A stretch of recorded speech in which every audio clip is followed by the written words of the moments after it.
Hi everyone, we're reading Little Britches, Father and I Were Ranchers by Ralph Moody. Okay, so we're going to be reading chapter 5 and 6 today. The Big Wind. I think it was my lying about the ties that got us the buckboard. One night I came in from tie hauling to hear Father and Mother talking together in the kitchen. My mother was saying, "But Charlie, we can't just load the children into that old farm wagon like cordwood and haul them off to church. We saved quite a little from what we expected to pay for the new horse and harness. Somewhere we should be able to find something better in the way of a convenience that's within our means." Mr. Cash came by on Saturday, and he had our buckboard tied behind his wagon. Sunday, we all went to church at Fort Logan. Church and Sunday school were held in the same schoolroom, there weren't enough seats to have them both at one time. So the grown folks stayed outside and talked while we had Sunday school, and we played outside while they had church. The fathers of most of the other children who went to Sunday school were soldiers at the fort. Some of the kids were kind and tough. I learned a couple of new words from them, and Philip learned a lot.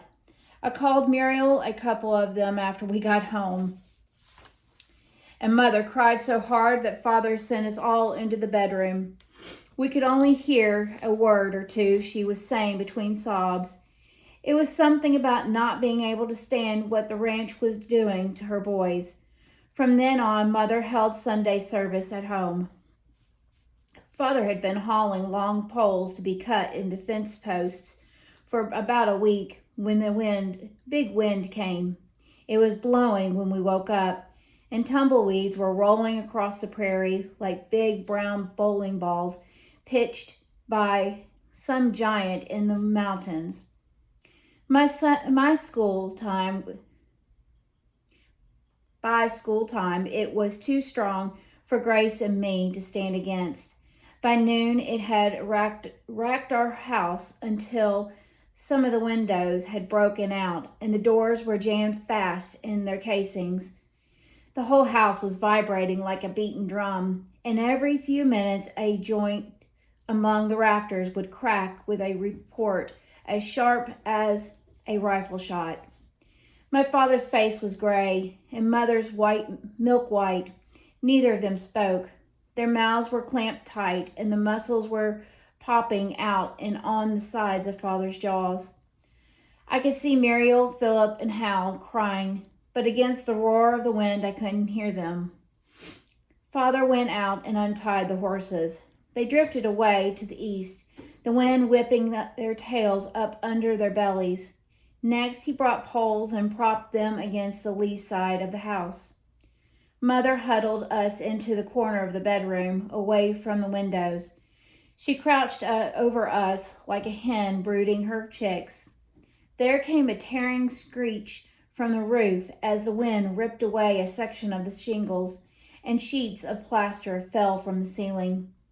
Father crawled in through the wind-blown-out window with a coil of rope in his hand. He took his Sunday suit from the corner and told Mother to put it on. Then he knotted the rope around our chests and shoulders until all but Hal were strung up on it, the way Mother used to string popcorn balls for Christmas, about 5 feet apart. Philip was on one end and Muriel on the other. Mother had taken off her dress and put on Father's suit. With the sleeves and legs rolled way up, Father tied Philip's end of the rope around her waist and Muriel's end around his own. Then he motioned Mother to follow, tied Hal on his back like a papoose, and crawled out the window. As she passed us out to him, he had us fall to the ground and lie still. After he lifted Mother down, he crouched and told us to crawl on our stomachs like horned toads. That dusk would get us in our eyes, but we must keep them open so as not to crawl into cactus beds. Our nearest neighbors were the Altlands, a mile upwind. Fort Logan was to the east, 3.5 miles away, with no houses between. Father crawled east, and we crawled after him. When we had wiggled along for 100 yards or so, Father stopped to let us rest. I looked back toward Philip and Mother. Philip must have gotten cactus spines in his hand, because he held it out toward Mother and tried to sit up. The wind caught him and rolled him like a tumbleweed as far as the rope would let him go. As he went, Mother sprang to her hands and knees. She was no more than up before she sprawled forward on her face as though some giant had put his foot on her from behind and shoved.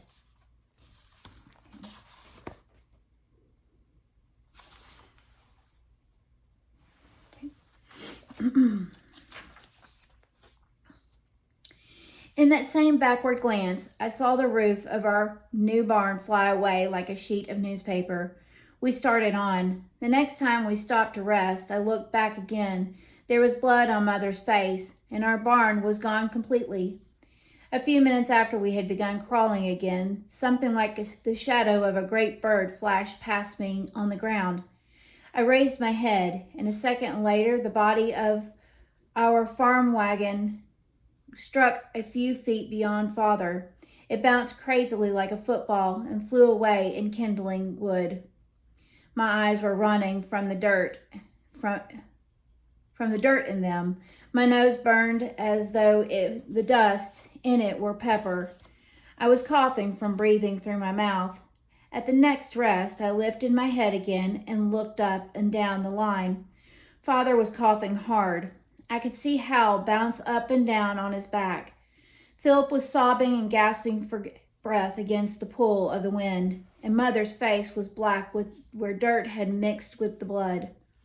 I had no idea where Father was taking us, but after a dozen or more stops, I knew we were going more north than east. We were not going to Fort Logan. We crawled across the wagon road and on and on. The wind ripped up curled, dry leaves of buffalo grass and raked them across our faces like jigsaw blades. At last, Father stopped and waved his little arm. Sorry, got off there. At last, Father stopped and waved his lifted arm. Then he raised them both and made motions like a man pulling himself up a rope. We all understood and drew ourselves up to him. There was fresh blood at the corners of his mouth. We got our heads close to his, and he yelled, "We're almost there. We're going to be all right."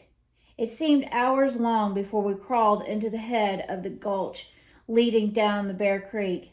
Under the level of the prairie, we could crawl on our hands and knees. Father led us along to where there was an overhang in the west bank of the gulch. There was hardly any wind there. I was so tired I could barely move and shaking all over. I wasn't frightened any longer and nothing was hurting me. But I started to cry. I didn't know what I was crying for, but I couldn't make myself stop. Everybody but Father and Mother was crying.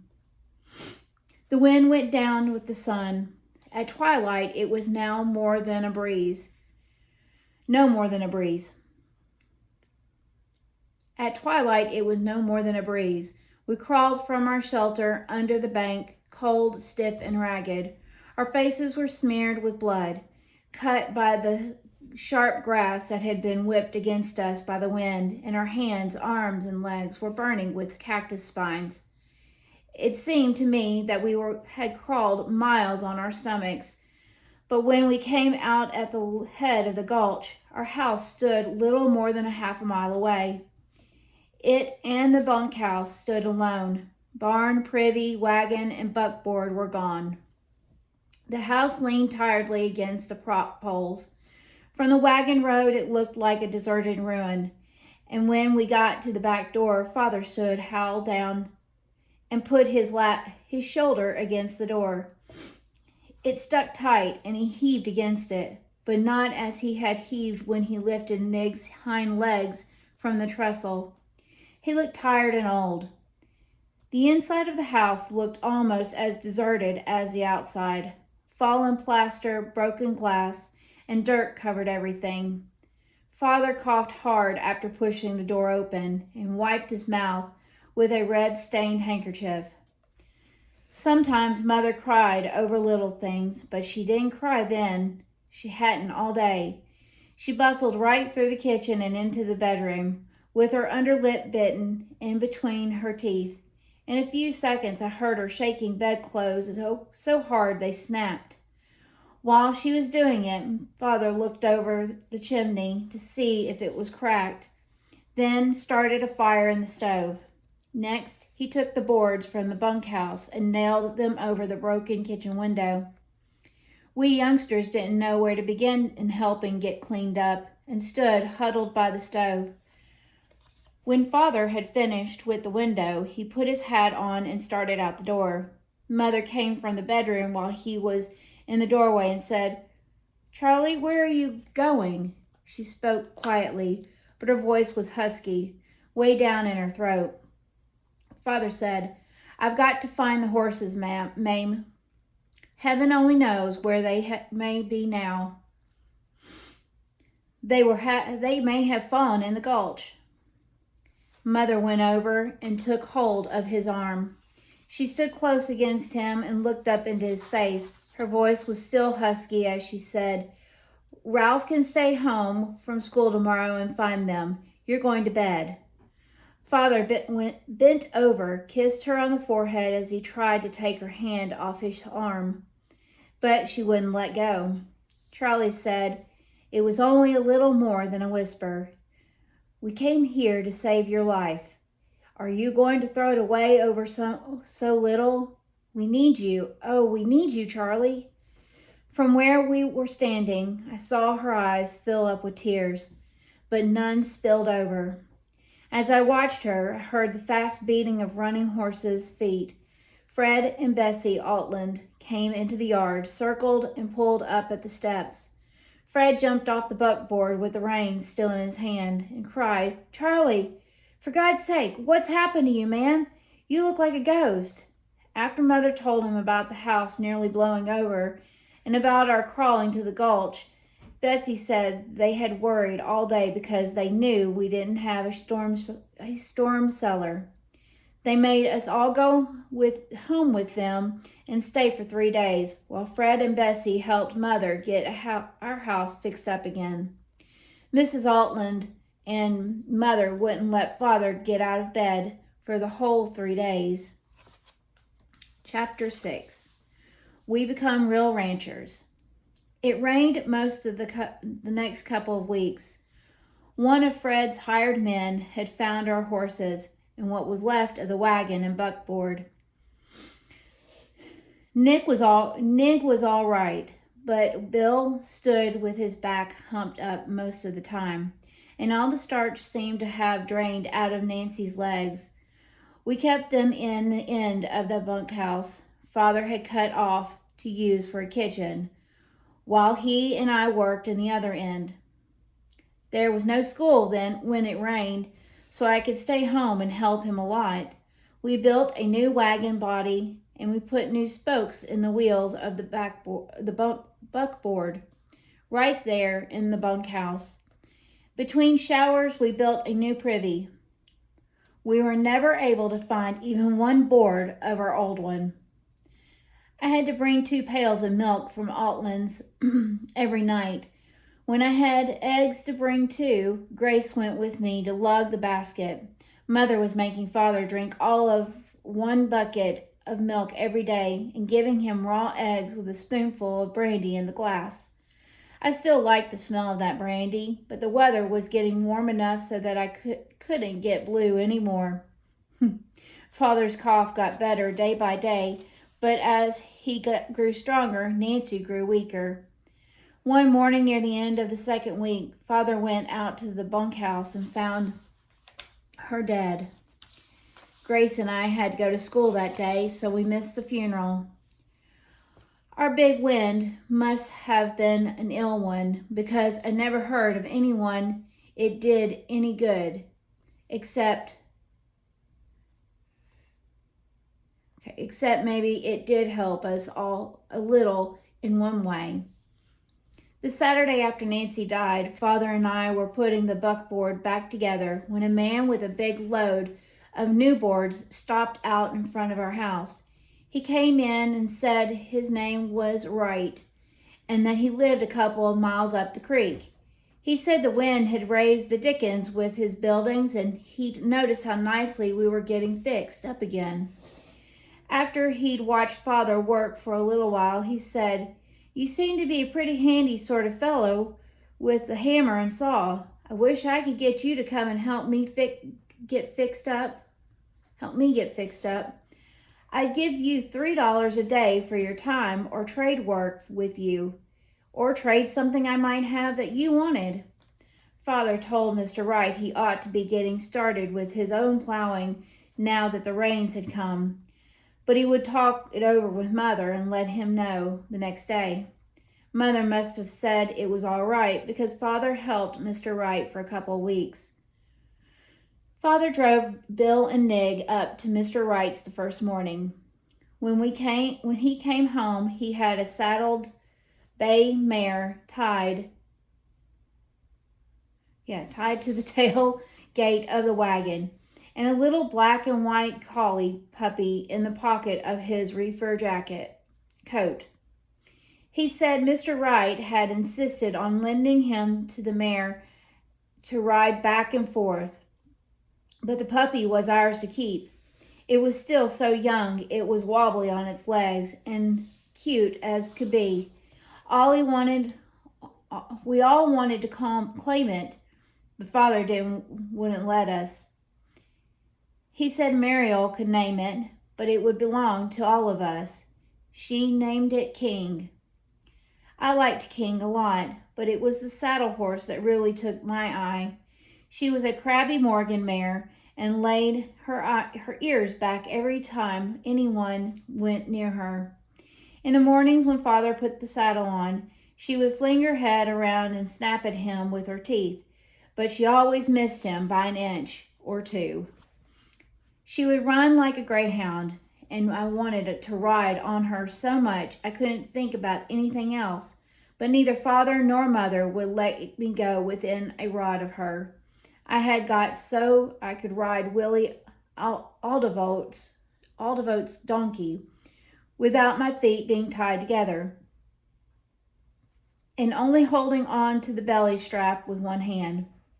Willie had taught me how to squeeze my knees tight behind the withers and ride on them instead of the seat of my pants.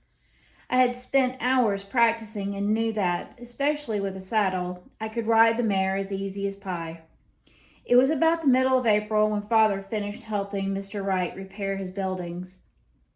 He took Bill and Nig with him that last Friday. I remember so well because that was the day we changed from being immigrants to being ranchers. When he came home that night, the bay mare was tied to the tailgate. She didn't have the saddle on, but there was a driving harness in the wagon, along with 4 little Berkshire pigs and 2 gunny sacks with the heads of half a dozen hens sticking out of the holes in each of them. I wanted to claim and name the new mare, but Father wouldn't let me. He said we had all, except Philip, named something, so he must have his choice. He chose Fanny. Mother didn't want the end of the bunkhouse as a kitchen, after the horses had been living in it, so Saturday morning we hooked Bill and Nig to it and hauled it out where the first barn had stood. It had been built with board walls inside and out, and the space between them stuffed with straw. We worked to beat the band all day. After we got to it moved, Father ripped up the floor and pulled off all the inside boards. We let Grace and me pull the old nails and pound them out straight, while Muriel and Philip were lugging the straw to the hen coop and pig pen he built with the floorboards. When Father hauled the pieces of the barn away, it left the bunkhouse with one end open. That Sunday, we built a new end into it with boards he had pulled off inside of the barn and made a partition in the middle. So there was room for Philip and me and one for Grace and Mariel.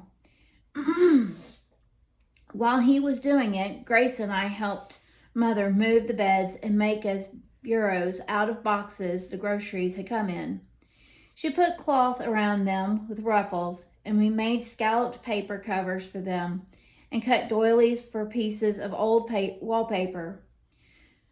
By supper time, everything was done, and Grace and I were so excited about sleeping in a real bunkhouse that we could hardly get away from the table quickly enough.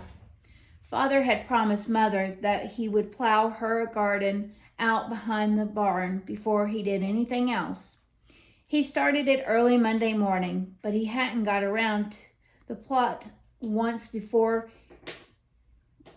we had to go to school. He had made a triple tree for the plow and balanced it carefully so to adjust the amount of pull and strength of each horse. Nig was to walk in the furrow and pull the biggest share, Bill in the middle with the next biggest, and Fanny on the outside with only a little more than half as much load as Nig.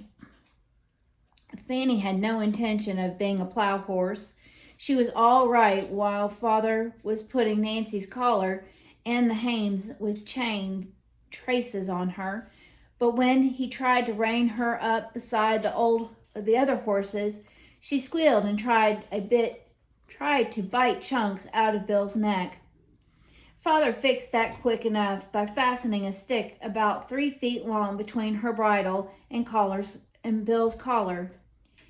But when he hooked her traces, she kicked and jumped around till she had both hind legs over them and was faced the wrong way. Father unhooked her and talked easy till he had her back where she belonged. But every time he got the traces hooked to the triple tree, she would do the same thing all over again. If it had been Mother, I think she would have killed Fanny right then and there. But Father didn't seem to get mad at all. The only muscles on his jaws went out and in. At last, he made another jockey stick and put her in the middle, with one stick fastened to Bill's collar and the other to Nig's. That way she couldn't swing out around. But she did kick like fury and got both legs over the traces. Bill and Nig didn't get any more excited than Father did while Fancy slatted and threw herself around. She acted just like the little kid in a tantrum. When she had quieted down a little, Father put the reins over her shoulders, stuck the point of the plow in the ground, and clucked to the team. Bill and Nig started up when Father clucked, but Fanny stood stock still. The triple tree caught her on the heels, and then the real fun started.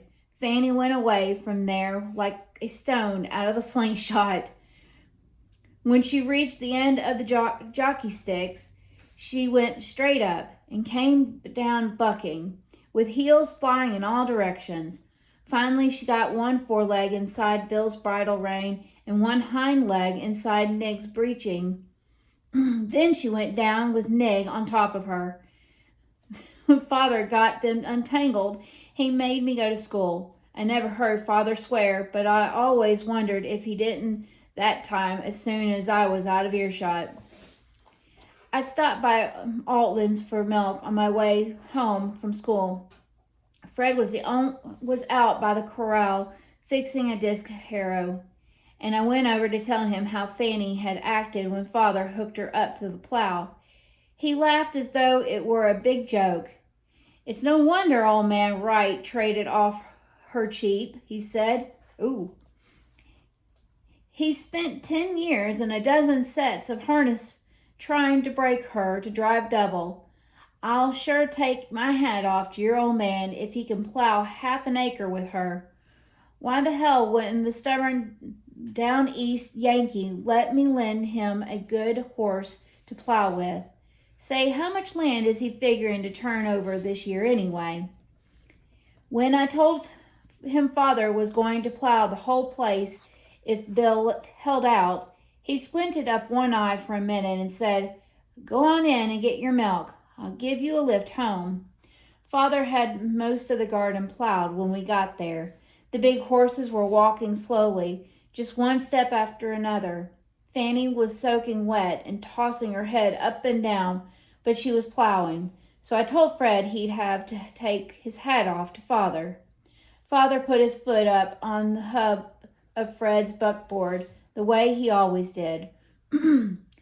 They talked about what would be best to plant on new sod ground. They talked and talked. Then Fred said, "Charlie, how much of this place do you figure on putting into crops?" Father looked out over toward the horses and said, "I'd like to put it all in, Fred, but with the late start I've got and the rate I've been going today, I guess I'll be lucky if I get in 80 acres.